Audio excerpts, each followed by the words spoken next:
Hi guys, Bran Crow here, back with episode 2 of the Taboo series. Today I will be talking about my feelings on magic exposure or exposure of magic. This topic was a bit more heated than I first anticipated it was going to be. In fact, having discussions about exposure were a little bit more intense than the ones I had about piracy, which surprised me. If you haven't seen my episode on piracy, that was episode 1. You'll be able to find that at the end of this video. When I say exposure, what am I referring to? So, according to Wikipedia, exposure in magic refers to the revealing of methods unnecessarily in magic. Now, there's various different kinds of exposure that I'd love to talk about. I feel like this video might be quite long, so I'll try and keep things just to my thoughts and try and keep it as tight as possible. First off, I want to touch on what I feel the differences are between like a tutorial and exposure, because I think there's a fine line between the two. I know a lot of people will disagree with me. I'm not going to dwell on this too much because I've already got a video lined up which is going to discuss the pros and cons about learning magic through YouTube tutorials. This is purely about exposure. So for me, an exposure video is something that just gives away the method for the sake of giving away the method. It's usually created by someone who wants to prove that they're smart, and it's usually watched by people who just want to know the method. One of the biggest examples I can think of is whenever you see Britain's Got Talent or America's Got Talent, there's a magic act on there. You can pretty much guarantee that within 24 hours, someone would have done a video on YouTube exposing the I reveal how Shin Lim does XYZ. A lot of the time, it's not even correct, but it's people who are just trying to expose for the sake of exposing. I personally believe that the people that watch those videos just want to know how, so that in the coffee room or with their friends they can say, oh, did you see that? Yeah, I know how that was done. They're not people who actually have any interest in magic. A tutorial, on the other hand, is more about education. There's often more learning points, discussion on subtleties and all of the kind of nuances that make a trick, and then recommendations for further learning to improve the art. Now again, whether this should be on YouTube or not is another discussion, but that's just what I wanted to get out first. I'm talking about exposure, so someone who's showing something for the point of showing it, for the most part. One of the most common arguments that I found whilst doing research for this video was the idea that exposure is good for education and innovation. The idea being that new magicians and people just getting interested in it have access to methods and new skill sets that they wouldn't necessarily have through more traditional methods. That a new magician can easily find how to do a trick or how to learn a new method without having to necessarily go about it the right way.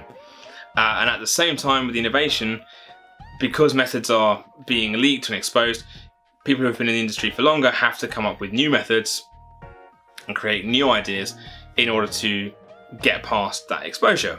My argument against these things is that, first off, there are a lot of ways that somebody who wants to get into magic can get into magic other than just through exposure videos. You know, I've already mentioned like kind of YouTube tutorials, and often with those you actually have to know what you're looking for. You have to, if you want to know how to do a double lift, you have to know that it's called a double lift and therefore search it. Exposure videos don't really teach much. They're there just to show that someone is smarter. Also with that, I think new magicians actually are the ones that suffer more through exposure than, say, seasoned magicians, because often the easier, simpler effects that are exposed in the first place, meaning that these guys who are trying to learn and start out in their magic career, they're more likely to be learning something that someone's already had exposed. They're more likely to have friends and family saying, oh, I saw how that happened. There's a video on TikTok, the guy with the sponge balls. I know how that's done. To me, that's not really helping with education. The innovation argument being where when a method is exposed, it means that creators have to come up with new ways of doing things. It doesn't fly. for me. And the reason for that is that because there's so much exposure, people worry about stuff that they create being released and performing it, because they feel that it is going to get exposed. And it's easy to expose a trick. It takes 2 minutes to show someone on YouTube how something works.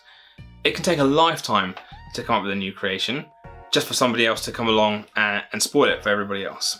Whilst discussing this kind of exposure, I suppose one of my real gripes is with platforms such as TikTok, where exposure videos happen all the time and the viewer isn't choosing to find those. I'm not really too familiar with TikTok, I don't really use it that much, but from what I've seen, you just kind of start swiping through and videos start playing. Now, the kind of exposure that I've seen on there is really bad. People exposing things, and they kind of do it from a behind the scenes angle. They'll kind of do it to one side as if their spectator is here. They'll look at the camera, show themselves palming something or loading something, and then pretending to perform this way before giving a cheeky kind of to the camera. Now, a spectator isn't looking for that. Someone's not looking to have that ruined for them. For me, that's the absolute worst kind of exposure. Now, a lot of the stuff that's on there, as mentioned before, is quite simple effects, but those simple effects can have huge ramifications for other performers. An example of this, and I know Craig Petty touched on this with his interview with Dan Rhodes, but Dan exposed how the sponge balls worked. And as Craig quite rightly said, a lot of people still use sponge balls in their routines, so it spoils it for them. But on top of that, if you're showing someone that it's possible to kind of load extra things into a hand or palming certain ways of holding things, that's not just exposing sponge balls. That's exposing coin magic, ring magic, anything where small items are being used, displaced, manipulated. That one sponge ball routine has now killed that for a lot of people. Someone who's seen that sponge ball video on TikTok is then at a wedding 6 months later, and the wedding magician does a beautiful coin vanish, and they might not even be using the same technique that the guy with the sponge balls was, but their heads go straight to, oh, I've seen this, all he's done is hidden it.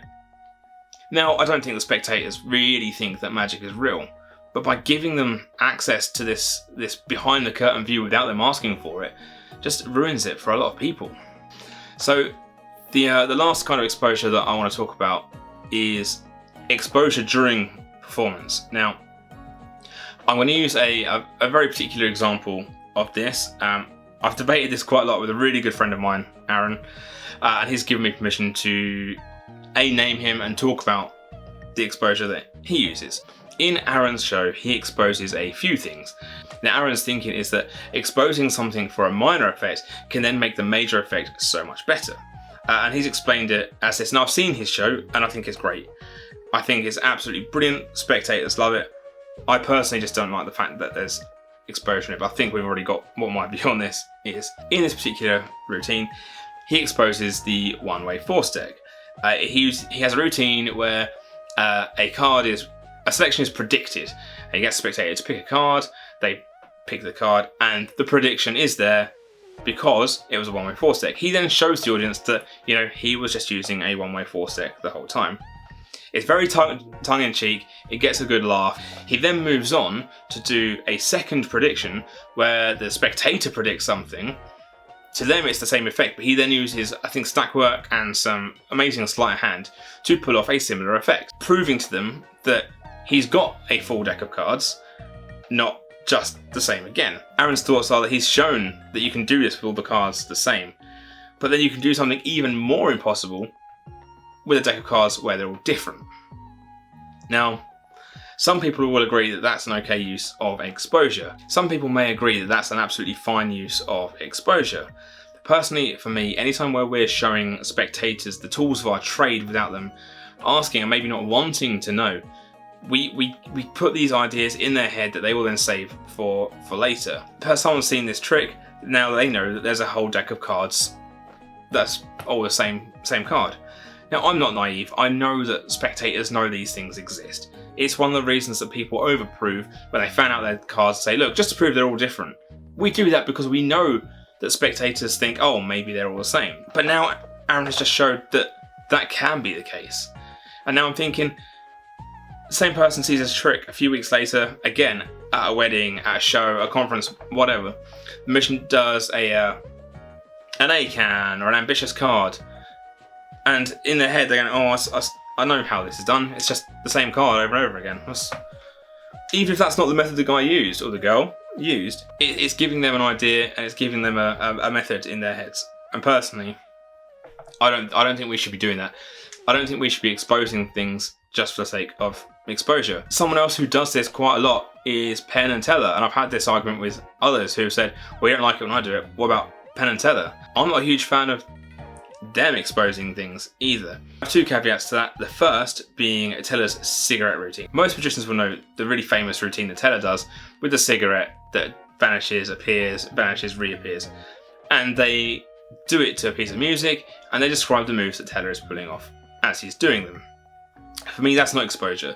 That's a very clever, synchronized dance, and they're using words like palm and pull and all these magical terms, but they're not really explaining how they work or what they do. That's not exposure. That's just a very poetic, clean and clever, almost dance routine. The second Penn and Teller routine that I'm not too fussed of, and I sit really on the fence with this, is when they expose the cups and balls.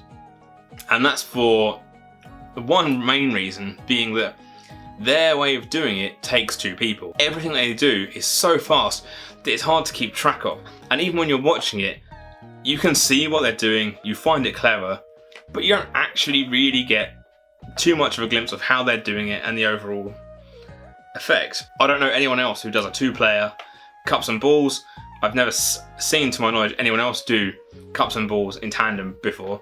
Therefore, I don't think they're really exposing something, because it's only them that do it, and they're doing it so fast between them that even if you try and watch what one's doing, you're missing half the trick because the other one's doing something else. So regardless of whether we should or shouldn't do it for the sake of exposing magic and the career of magicians and our secrets, I also think we shouldn't be exposing too much for the sake of our spectators. The reason I say that is that not everyone wants to see behind the curtain. Not everybody wants to know how these things are done. Some people just love magic. I have a great friend, Kat, who would absolutely hate to come across any of these videos, and especially the ones on TikTok where you can't avoid them, they're just suddenly there. That spoils magic for her. She loves magic as an art and thinks that the mystery and the wonder behind it is fantastic. And there are still so many people out there who feel that way. Not everybody wants to know the secrets. Not everybody wants to see behind the curtain. Which again is why I don't really have a problem with YouTube tutorials. Tune in to another episode for more details on that. Because 9 times out of 10 you have to know what you're looking for in order to find them. Again, it's just exposure for exposure's sake. I think I've already spoken for too long about this. If you're still with me, then thank you so much. These taboo magic videos are going to be a little bit longer than some of the normal things I'm going to put out, mainly because there's so many points that I need to cover. I think there's a lot that got left out.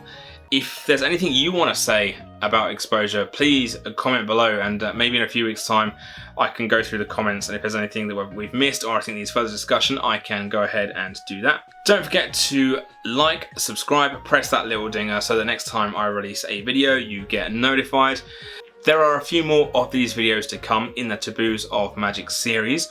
Whilst these videos are coming out on a Friday, I am still going to do the inspiration sessions on a Monday, where I talk about people who have inspired me through magic, so make sure you check those out. Monday just gone, I did a video on Perseus Archimedes, a great video. I will leave that in a link down here, along with the first episode of the Magic Taboos, which was on piracy. Again, thank you so much for joining me. I'm sure I've rattled on for far too long. Again, like, subscribe, comment, let me know what you're thinking, and I will see you again real soon. Again, I'm Bran Crow, and I will see you all soon.